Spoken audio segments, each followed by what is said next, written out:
Hello மக்களே, காலைல விடியறதுக்கு முன்னாடி சீக்கிரமாக எழுந்திரிச்சு ரெடி ஆகிட்டு அப்புறம் எங்கள் அண்ணாஸ்லாம் வந்துட்டாங்க. அவங்க கூட போயிட்டு டீ வடைலாம் சாப்பிட்டுட்டு நாங்கள் என்ன பிளான் பண்ணோம், குடும்பத்தோடு ஒரு ஃபேமிலி ட்ரிப் போகலாம் தான் பிளான் பண்ணியிருக்கோம். ஸோ அதனால் வேனும் வந்துட்டாங்க. எல்லோரும் வந்து வேனில் ஏறதுக்கப்புறம் வைபாக போகணும்னு நினச்சோம். அதனால் தூங்கிட்டே தான் போனோம்.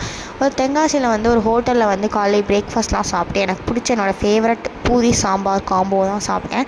அங்கே சாப்பிட்டு அடுத்து நாங்கள் என்ன பிளான் பண்ணோம்னா நேராக பாலருவி. அதுதான் எங்களோட எக்ஸாக்ட் பிளானு. அங்கே போனால் சரியான மழை. ஆக்சுவலாக அந்த மலையில் டீ குடிக்கலாம்னு நினச்சா நான் டீ எனக்கு சுத்தமாக பிடிக்கல, சாப்பாடு கொடுத்துட்டேன். அங்கேயும் வந்து ஒரு வேன் வச்சுருந்தாங்க, அதில் தான் போகணும். ஓன் வெஹிக்கல்ஸ் வந்து அலோ கிடையாதுன்னு சொன்னாங்க. நான் வந்து ரொம்ப மாதம் கழிச்சு ஃபேமிலி ட்ரிப் போடுறோமா, அதுவும் வந்து ஃபால்ஸ்லாம் பார்த்தோன்னே எக்ஸைட்மெண்ட்டில் வந்து எனக்கு வீடியோ எடுக்கவே மறந்துட்டேன். அப்படியே ஃபோனை வச்சுட்டு நான் அப்படியே ஜாலியாக குளிச்சுட்டு வந்துட்டேன். குளிச்சுட்டு வந்தோடனே அவங்க கொடுத்த ரூம் வந்து அந்தளவுக்கு நீட்டாக இல்லை, பட் ஸ்மெல் அடிச்சுது. ஆனாலும் பரவாயில்லன்னு ட்ரெஸ்லாம் மாற்றிட்டு நேராக வியூ பாயிண்ட் போயிட்டு நிறைய வகை வகையாக ஃபோட்டோஸ்லாம் எடுத்தோம். இதுக்கப்புறம் என்ன நினச்சிங்க நீங்கள் நெக்ஸ்ட் சார்ஜில் பாருங்கள். ஓகே, ஸோ அது போன மாதம் போனது. எனக்கு தொடர்ந்து எக்ஸாம்ஸ் வந்ததுனால நான் வீடியோ போடவே இல்லை.